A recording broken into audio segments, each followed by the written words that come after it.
नमस्कार दोस्तों, मैं Vinay Sharma, sub inspector Haryana police, आपका फिर से स्वागत करता हूं हमारे YouTube channel Vijay Sharma history पर। दोस्तों हरियाणा पुलिस सब इंस्पेक्टर के लिए एक सीरीज चलाई हुई है हमने। इसको पेपर से पहले ज़रूर देख करके जाना दोस्तों, आपके कंसेप्ट बहुत सारे क्लियर हो जाएंगे। मैं नहीं चाहता कि आप इसको स्लो देखें, आप इसको 1.5 की 2 की स्पीड पे देख के ज़रूर जाएं दोस्तों। मैंने बड़े अच्छे से एक्सप्लेन किया हुआ है इनको। देखते हैं आज का पहला सवाल। आज का पहला सवाल है दोस्तों, भारतीय दंड संहिता का कौन सा अनुच्छेद व्यभिचार, व्यभिचार को बोलते हैं इंग्लिश में अडल्ट्री। अडल्ट्री आपने सुना भी होगा दोस्तों, 2018 में सुर्खियों में आया था ये। अडल्ट्री का मतलब था 2018 में सुर्खियों में आया था। ये जस्टिस दीपक मिश्रा थे उस टाइम, हमारे जस्टिस दीपक मिश्रा 45वें हमारे न्यायाधीश थे वो, 45वें न्यायाधीश थे। और अब हमारे जो एन वी रमणा हैं, एन वी रमणा जो हमारे चीफ जस्टिस हैं, ये हमारे 48वें न्यायाधीश हैं दोस्तों। तो अडल्ट्री जो था वो 497 के अंदर आता है दोस्तों। ये जो सुप्रीम कोर्ट है उसने ये वाली जो धारा थी ये हटा दी है, क्योंकि इसके अंदर क्या था कि एक महिला या कोई पुरुष है शादी के बाद भी किसी दूसरे महिला या पुरुष के साथ संबंध बना सकता है। इसके अंदर पहले ये था कि पहले इसमें भाई केस कर सकते थे आपस में वो, परंतु अब जस्टिस जो थे सुप्रीम कोर्ट ने ये टिप्पणी दी थी कि भाई कोई भी महिला या कोई पुरुष एक दूसरे की मतलब मालिक नहीं है, उनका खुद का भी अधिकार है। ठीक है, तो ये धारा जो है अडल्ट्री ये 497 के अंदर है, तो ये हटा दी गई है दोस्तों। ठीक है जी। अगला क्वेश्चन देखिए दोस्तों, अगला क्वेश्चन है जो सेबी है। सेबी के बारे में तो आपने सुना होगा ना, security and exchange board of India. Security and exchange board of India 1988 के अंदर ये बना था दोस्तों। मुंबई में इसका कार्यालय है, आपको पता ही है ना, 1988। आप ये तो आपने सुना होगा, थोड़ा भाई ये ढंग से चल नहीं रहा। 1988 के अंदर इसकी स्थापना हुई थी, 12 अप्रैल, जैसे मुझे याद आ रहा है 12 अप्रैल 1988 को इसकी स्थापना हुई थी। मुंबई में इसका कार्यालय है। और दोस्तों ये हमारा security and exchange bureau board of India है। ये पूछा है भी कौन सा निकाय है, तो दोस्तों हमारे पास है ना 3-4 प्रकार की बॉडीज़ होती हैं। Constitutional body, non constitutional body and statutory bodies. ठीक है, देखो कॉन्स्टिट्यूशनल बॉडीज़ वो होती हैं जिनका जिक्र हमारे संविधान के अंदर है, जैसे फाइनेंस कमीशन, जैसे लोक सेवा आयोग, ठीक है, जैसे अनुसूचित जनजाति आयोग, जैसे आपका जो है भाषाई आयोग। तो दोस्तों ये सारे के सारे ना संविधान के अंदर हैं, तो संवैधानिक। उसके अलावा जितने भी कानून, जितने भी हम कोई भी बोर्ड है, कोई अगर हम किसी एक्ट के द्वारा बनाते हैं दोस्तों, जब वो एक्ट लोकसभा राज्यसभा इनसे पास होकर बनाते हैं तो उसको दोस्तों हम सांविधिक निकाय या वैधानिक निकाय या स्टैट्यूटरी बॉडी बोलते हैं। तो सेबी जो है वो एक्ट के द्वारा बनाया गया है दोस्तों, तो आपका ये सांविधिक निकाय हो जाएगा, नहीं वैधानिक निकाय हो जाएगा। उसी प्रकार से जैसे आपने देखा वो सीबीआई, अब सीबीआई का कहीं जिक्र थोड़ी है कॉन्स्टिट्यूशन के अंदर, संविधान के अंदर, तो वो भी किसके तहत बनी हुई है दोस्तों, वो भी किसी एक्ट के तहत बनी हुई है। ऐसे ही आपका जो है विजिलेंस ब्यूरो है, कमीशन है, सीवीसी, देखो आपने देखा होगा, या आप देखोगे नेशनल कमीशन फॉर वुमेन, देखो वुमेन का कमीशन हमारे संविधान के अंदर नहीं है। ठीक है, तो ये सारे के सारे स्टैट्यूटरी बॉडीज़ हैं, ये किसी कानून के तहत बनी हुई है, तो संविधिक निकाय आ गया होगा आपको समझ में। ठीक है, चलिए भाई अगला हम देखते हैं, अगला क्वेश्चन देखते हैं दोस्तों हम। अगला क्वेश्चन है हमारा, इनमें से कौन सा अधिनियम भारतीय न्यायालय के अधिकार क्षेत्र से बाहर रहकर अपराधियों को भारत में कानून की प्रक्रिया को विकसित करने से रोकने का उपाय प्रदान करता है। यानी कि कौन सा अधिनियम भारतीय न्यायालय के अधिकार क्षेत्र से बाहर रहकर अपराधियों को भारत में कानून की प्रक्रिया को विकसित करने से रोकने में करता है। तो आपने देखा होगा दोस्तों, इस सुर्खियों में था भगोड़ा आर्थिक अपराध अधिनियम 2018। ठीक है, ये कई सारे भगोड़े थे, आपने देखा होगा कई सारे भगोड़े हमारे भाग गए थे, आईपीएल का सट्टा लगा करके आईपीएल से फ्रॉड करके भाग गए थे। उसके बाद हमारे कई भगोड़े जो बैंकों से पैसा ले लेके भाग गए थे, विजय माल्या जैसे, तो इनके लिए भगोड़ा आर्थिक अपराधी अधिनियम बनाया गया। ठीक है, तो 2018 के अंदर ये ध्यान रखना है आपने दोस्तों। ठीक है, अगला क्वेश्चन है दोस्तों आपका कि इंदिरा साहनी निर्णय, बहुत इंपॉर्टेंट है इंदिरा साहनी निर्णय। इसमें एक जनहित याचिका लगी थी दोस्तों। जनहित याचिका का जो जनक है ना दोस्तों, हम पीएन भगवती जी को मानते हैं, ये जस्टिस हुआ करते थे पीएन भगवती जी। ठीक है, ये जनहित याचिका यूएसए से लिया गया, इसका कंसेप्ट जनहित याचिका का कंसेप्ट कहाँ से लिया गया, यूएसए से लिया गया दोस्तों। हमारे जस्टिस होते थे पीएन क्या नाम है, भगवती जी। ये 1970 के दशक की बात है, तो जब ये कंसेप्ट लिया गया था तो इंदिरा साहनी निर्णय ने क्या किया था दोस्तों, इंदिरा साहनी निर्णय ने आरक्षण के बारे में बताया था दोस्तों। तो आरक्षण किस में आ जाएगा, इसमें आ जाएगा आरक्षण, यानी कि पिछड़ी वर्गों के आरक्षण के बारे में बताया था, इसने इंदिरा साहनी जजमेंट आया था दोस्तों। ठीक है जी। उसके बाद देखिए दोस्तों, यौन अपराधों में बच्चों का संरक्षण अधिनियम, मैंने पॉक्सो पिछली वीडियो में बताया था, मैंने बताया था बाल दिवस यानी कि 14 नवंबर 2012 को ये लागू हुआ था दोस्तों। ठीक है जी। अगला क्वेश्चन देखिए, इनमें से फिर वही क्वेश्चन आ गया, गैर संवैधानिक निकाय, यानी कि भाई गैर संवैधानिक निकाय कौन सा, जो संविधान में जिसका जिक्र नहीं है। देखो भारत का एडवोकेट जनरल, आपको पता है कि अटॉर्नी जनरल जो है धारा 76 के अंदर दिया हुआ है, तो ये तो यानी कि संवैधानिक निकाय हो गया। अनुसूचित जनजाति आयोग ये 330, 331, 332 इनमें दे रखे हैं ना। और भाषाई इस पे 350 भी, भाषाई अल्पसंख्यकों के लिए विशेष अधिकारी 350 बी में दे रखा है ना ये। तो कौन सा नहीं है मतलब संविधान के अंदर, लोकपाल और लोकायुक्त। तो दोस्तों ये हमने देखा होगा ना, ये अन्ना हजारे ने ये कानून नहीं लगाया था, अन्ना हजारे। ठीक है। तो ये थे हमारे लोकपाल और लोकायुक्त जो है ये संवैधानिक निकाय नहीं है दोस्तों। तो इसका आंसर आ जाएगा बी। ठीक है। अगला क्वेश्चन देखते हैं। ये कहता है किसी गिरफ्तार व्यक्ति के मौलिक अधिकारों पर संविधान और आपराधिक कानून के अनुच्छेद 22 में कौन सा कथन सही नहीं है। देखो धारा जो 22, अनुच्छेद जो 22 है ना, वो किसी भी गिरफ्तार व्यक्ति को उसके अधिकारों के बारे में बताता है। तो यानी कि गिरफ्तार व्यक्ति को जब हम गिरफ्तार करते हैं कोई भी पुलिस, तो उसको गिरफ्तारी करने से पहले उसको हमें ये बताना पड़ता है भाई तुझे किस मामले में गिरफ्तार किया जा रहा है, भाई किस वजह से तुझे गिरफ्तार कर रहे हैं। तो सीआरपीसी में हम 50(1), सीआरपीसी की धारा 50(1) याद रखना दोस्तों, सीआरपीसी की धारा 50(1) नोट कर लेना। गिरफ्तार व्यक्ति को हमें उसके अधिकार बताने होते हैं। ये जो था जस्टिस क्या नाम है, डॉक्टर डी के बसु, एक बंदा था डॉक्टर डी के बसु, उसने ना सुप्रीम कोर्ट के अंदर अपनी ये याचिका लगाई थी। तो गिरफ्तारी जो होती है उसके जो तौर तरीके हैं उसके पॉइंट दिए थे उसने, डॉक्टर डी के बसु ने, याद रखना गिरफ्तारी से संबंधित। ठीक है। तो अनुच्छेद जो 22 है संविधान का और सीआरपीसी का जो 50(1) है, तो ये कहता है कि भाई जिस अपराध में व्यक्ति को गिरफ्तार किया गया है भाई हमें सूचना पाने का अधिकार है, बिल्कुल है भाई उसे अधिकार। 15 साल से कम उम्र के लड़के और 65 साल से ज़्यादा के भी, देखो 15 साल से कम उम्र के लड़के महिलाएं होगी या 65 साल से ऊपर के होंगे, उनको हम पुलिस स्टेशन में नहीं बुला सकते, बल्कि उनसे फ़ोन करके हम पूछेंगे कि भाई तुम थाने में आना चाहोगे या हम वहीं आएँ। ठीक है। तो ध्यान रखना इस बात को, 24 घंटे के अंदर बिल्कुल पेश करना होता है भाई, बहुत बढ़िया। उसके बाद क्या रखा है कि कथनों को, जो पुलिस हिरासत में कथन लिए आरोपी के, क्या उसको सबूत के रूप में इस्तेमाल किया जा सकता है, बिल्कुल नहीं भाई। तो ये इसका आंसर आ जाएगा भाई, हम नहीं कर सकते। क्योंकि क्या होता है, दबाव होता है, क्या पता दबाव में पुलिस ने उससे बयान ले रखे हो तो उसको उसी के खिलाफ हम सबूत के तौर पे इस्तेमाल नहीं कर सकते कभी भी। तो ध्यान रखना, ये इसका आंसर आ जाएगा। गलत पूछा नहीं इसने कौन सा सही नहीं है, तो ये सही नहीं है, तो इस्तेमाल नहीं कर सकते भाई। तो इसने लिख रखा है इस्तेमाल किया जा सकता है। ठीक है।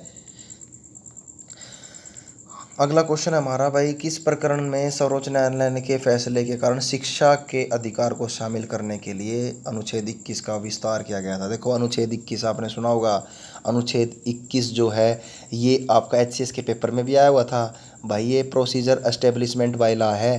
तो इसका विस्तार आपने सुना होगा, धारा 21A, 21A सुनिए ना आपने, 21A आपने सुनी होगी भाई, 21A है ना, शिक्षा का अधिकार 21A।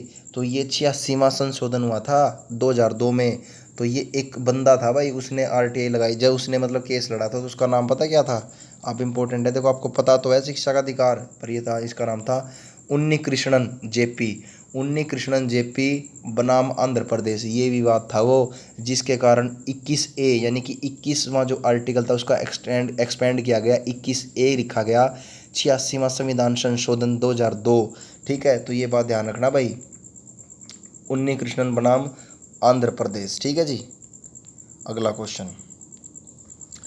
क्वेश्चन जीएसटी के बारे में। देखो ये भी एचसीएस के अंदर क्वेश्चन आया हुआ था, जीएसटी के बारे में सही बताइए भाई। तो देखो जीएसटी के बारे में सबसे पहली बात करें तो हम जीएसटी जो ये कानून है ज़बरदस्त पूरे नेशनल का, यानी कि कहते हैं ना वन नेशन वन टैक्स, ये वन नेशन वन टैक्स वाली पॉलिसी के ऊपर आधारित है भाई। और ये क्या है, एक गंतव्य आधारित यानी कि डेस्टिनेशन बेस्ड टैक्स है। बिल्कुल सही बात है भाई, बिल्कुल है। 101वां संविधान संशोधन था, बिल्कुल था। 100वां क्या था, जो 100वां संविधान संशोधन था ना दोस्तों, वो क्या था भारत और बांग्लादेश के बीच में जो बस्तियां थी ना, उनका आपस में हस्तांतरण हुआ था। और 101वां संविधान संशोधन क्या था, जीएसटी का था। और क्या कहता है, वित्त मंत्री जो होता है जीएसटी परिषद का अध्यक्ष होता है, बिल्कुल होता है भाई। तीनों ही कथन ठीक है, इसके सारा इसका आंसर आ जाएगा उपरोक्त सभी, ठीक है। तो जीएसटी के बारे में एक दो बात और बता देता हूँ। तो इसका जो अनुच्छेद है दोस्तों 279A है भाई, याद रखना। जीएसटी का अनुच्छेद क्या है, 279, 279A। थोड़ा मार्कर सा सही नहीं चल रहा भाई, ठीक है। तो 279A जीएसटी आता ही, ये बात याद रखना है, ठीक है। अगला क्वेश्चन, अगला क्वेश्चन है फिर वही आ गया। देखो ये बहुत इंपॉर्टेंट है भाई, संवैधानिक निकाय। संवैधानिक निकाय का मतलब होता है जिसका संविधान में जिक्र है। तो संविधान में इनमें से किसका जिक्र है, वित्त आयोग का जिक्र है, बिल्कुल है 280। वित्त आयोग आपको पता है, ये सबको पता है ना भाई, आर्टिकल 280। तो ये इसका उत्तर आ जाएगा, क्योंकि जो केंद्रीय सतर्कता आयोग होता है, विजिलेंस, इसका संविधान में कहीं जिक्र नहीं है, बाद में कानून के द्वारा बनाया गया। आंचलिक परिषद जो थी, जो देखो आंचलिक परिषद यानी कि जोनल काउंसिल 1956 के कानून के अंतर्गत बनाई गई। महिला आयोग 1992 के अंतर्गत बनाया गया। सतर्कता आयोग 1964 के अकॉर्डिंग बनाया गया, 1964, देखो 1964, ठीक है 1964, ये 1956, ठीक है। और आंचलिक परिषद दोस्तों, जोनल काउंसिल हमारी पहले 5 होती थी 1956 में।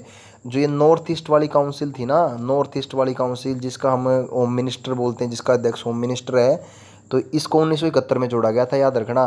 पहले हमारी जो जोनल काउंसिल थी 5 होती थी 1956 के अंदर, 1971 में एक और जोड़ के 6 बना दी, ठीक है।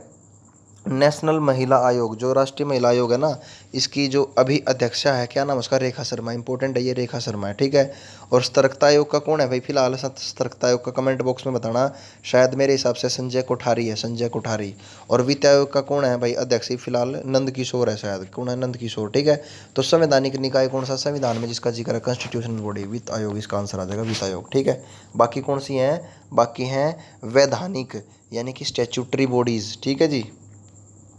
अगला क्वेश्चन देखते हैं भाई, अगला क्वेश्चन, अगला क्वेश्चन है, कौन सा अधिनियम भारत में राज्य और क्षेत्रों की सीमाओं को दोबारा परिभाषित करता है भाषाई आधार पर। सभी को पता है भाषाई आधार पर कौन सा था, 1956, राज्य पुनर्गठन अधिनियम 1956 था, ठीक है।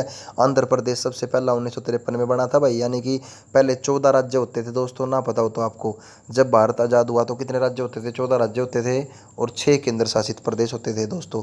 तो 15वां कौन सा बना, आंध्र प्रदेश। 16वां कौन सा बना दोस्तों आपका, महाराष्ट्र से गुजरात। 17वां कौन सा बना आपका, नागालैंड। और 18वां कौन सा बना दोस्तों आपका, हरियाणा, ठीक है जी। तो ये आ जाएगा, ठीक है जी। तो यहाँ तक याद रखना आपने। अगला क्वेश्चन है भाई, भारतीय दंड संहिता कहाँ लागू नहीं है, त्रिपुरा। तो त्रिपुरा में तो लागू है, लद्दाख, लद्दाख में भी लागू है, जम्मू कश्मीर भी लागू है। तो मतलब ये इसका उत्तर आ जाएगा, यानी कि उत्तर आ जाएगा ये डी ऑप्शन है, यानी सब जगह तो लागू है। जब से 2019 में, देखो जम्मू कश्मीर के अंदर होता था रणबीर पैनल कोड, याद रखना, जम्मू कश्मीर में होता था 2019 से पहले। जब ये 2019 में जम्मू कश्मीर का वो है ना, जम्मू कश्मीर के अंदर को मिलाया गया 2019 के अंदर, उससे पहले जम्मू कश्मीर में भारतीय दंड संहिता नहीं होती थी, रणबीर पैनल कोड होता था, याद रखना, रणबीर पैनल कोड होता था, ना पता हो तो आपको। अब 2019 के जैसे ही वो जम्मू कश्मीर पुनर्गठन होता है ना, वो हुआ, अधिनियम पारित हुआ है, तो अब ये सारी जगह लागू हो गई है पूरी इंडिया में, ठीक है जी। अगला क्वेश्चन दोस्तों, अगला क्वेश्चन है, सर्वोच्च न्यायालय ने किस मामले के तहत बताया कि प्रस्तावना में संशोधन किया जा सकता है। बहुत ज़्यादा इंपॉर्टेंट, बहुत बार आ लिया भाई, और ये तो आपका पता है दोस्तों, ये तो आपका जो है, ये तो आपका जो पेपर है HCS में भी आया हुआ था। तो वो गोलकनाथ का मामला था, 1968 में आया था, गोलकनाथ पंजाब के साथ था। केशवानंदन भारती वर्षित शायद तमिलनाडु के साथ था। तो केशवानंदन भारती 1973 में ये बोलता है भाई, जो प्रस्तावना है ना, प्रस्तावना के अंदर अनुच्छेद वो प्रस्तावना के अंदर संशोधन हो सकता है संविधान के अनुच्छेद 368 के अकॉर्डिंग, 368 के अकॉर्डिंग। तो केशवानंदन भारती ने, ध्यान से सुनना जो मैं बोल रहा हूँ, केशवानंदन भारती ने 1973 के अंदर एक बात ये बोली कि भाई प्रस्तावना के अंदर भी संशोधन किया जा सकता है। खास बात ये है कि प्रस्तावना का जो बेसिक ढांचा है उसके अंदर छेड़छाड़ नहीं करोगे आप, उसके अंदर छेड़छाड़ ना करते, उसमें कुछ भी एक्स्ट्रा जोड़ सकते हो। तो आपको पता है कि आज तक 1976 42वां संशोधन जो हुआ था 1976 के अंदर, प्रस्तावना के अंदर 3 शब्द जोड़े गए थे। क्या क्या जोड़े गए थे, सोशल, सेकुलर और इंटीग्रिटी, यानी कि समाजवाद और आपका सोशल सेकुलर का मतलब धर्मनिरपेक्षता, और इंटीग्रिटी यानी क्या नाम है, अखंडता, ये जोड़े गए थे भाई, ना पता हो तो आपको, ठीक है। केशवानंदन भारती। मिनर्वा मिल्स 1980 में आया था दोस्तों ये। और विशाखा गाइडलाइंस मैंने आपको बता चुका हूँ, विशाखा मामला बहुत ज़्यादा इंपॉर्टेंट है। महिलाओं की जीत बताया था इसने 2013 के अंदर, क्या था, विशाखा गाइडलाइंस आई थी। जो कार्यस्थल पे महिलाएं काम करती हैं, जो कार्यस्थल पे महिलाएं काम करती हैं उनके साथ जो यौन उत्पीड़न हो रहा था, उसके संदर्भ में इसने गाइडलाइंस दी थी, ठीक है। तो इसका तो उत्तर आ जाएगा केशवानंदन भारती मामला, ठीक है। तो प्रस्तावना में अभी तक एक बार संशोधन हो चुका दोस्तों, याद रखेंगे आप इस बात को। उससे अगला क्वेश्चन देखते हैं हम। अगला देखते हैं नागरिक प्रक्रिया संहिता। दोस्तों ये ना तो आईपीसी है ना सीआरपीसी, ये है सीपीसी। क्या है ये? सीपीसी, सीपीसी दोस्तों। तो ये सीपीसी है, यानी कि कोड ऑफ सिविल प्रोसीजर, यानी कि जो आपके दीवानी मामले होते हैं ना, प्रशासनिक मामले होते हैं, उनके अंदर है ये। तो ये 1908 के अंदर दोस्तों, 1908 के अंदर पेश किया गया था, और 1909 में, यानी 1 जनवरी 1909 में, 1/1/1909 में ये लागू हो गई थी भाई, और 1908 में पेश किया गया था, याद रखना। आईपीसी जो थी वो 1860 के अंदर, सीआरपीसी 1973 का कानून है, ये 1973 का कानून है, लागू हुई थी 1 अप्रैल 1974 को। जो सीआरपीसी है ना दोस्तों, मैं बार बार बोल रहा हूँ, 1 अप्रैल 1974 को लागू हुई थी, ठीक है। तो याद रखना, ये सीपीसी ये 1 जनवरी 1909 को लागू हुई थी। 1909 में मार्लिमेंटो अधिनियम, मार्लिमेंटो सुधार आया था ना जो, ठीक है, आपने पता होगा, ये था। अगला क्वेश्चन देखते हैं भाई, अगला क्वेश्चन देखते हैं। अगला क्वेश्चन है भाई, भारत द्वारा गैर कानूनी सजा, ये मैं पिछली वीडियो में बता सकूँगा, 143 भाई, गैर कानूनी मजमा, यानी 5 या 5 से अधिक व्यक्ति अगर गैर कानूनी रूप से एकत्रित हुए हैं तो वो कौन सी धारा के अंतर्गत आते हैं? 143 धारा में उनकी सजा है, ठीक है। 143 धारा आईपीसी की उनकी सजा होती है, ठीक है भाई। लास्ट क्वेश्चन देखते हैं, हमारा बहुत ज़्यादा इंपॉर्टेंट क्वेश्चन है ये भी। भाई आपराधिक कानून अधिनियम जो थे, आपराधिक कानून अधिनियम थे, उसमें संशोधन देने के लिए जो समिति बनाई गई थी उसका क्या नाम था? तो ये जस्टिस वर्मा समिति थी, इसको याद रखिए। जो आपराधिक यानी क्रिमिनल कानून अधिनियम जो थे उनमें संशोधन करने के लिए एक कमेटी बनाई गई थी दोस्तों, उसका क्या नाम था? Justice Verma committee. अच्छा, आपको ये पता ही होगा स्वर्ण सिंह कमेटी क्या थी? स्वर्ण सिंह कमेटी हमारी जो थी, जो हमारे ये मौलिक कर्तव्य है ना, भाग 4 क्या, मैं मौलिक कर्तव्य भाग 4 के, संविधान के भाग 4 के, आपको पता होगा दोस्तों, संविधान के भाग 4 में हमारी 11 फंडामेंटल ड्यूटी हैं दोस्तों। कितनी है? 11 फंडामेंटल ड्यूटीज़ है हमारी टोटल, ठीक है, ध्यान रखना। 11 फंडामेंटल ड्यूटीज़ है हमारी। भाग भाग 4A उसका है ना, और वो 51, उसका जो अनुच्छेद है वो क्या है? 51A, ठीक है जी, ये ध्यान रखना आपका। तो थैंक यू वेरी मच, देख लेना इसको, वीडियो को।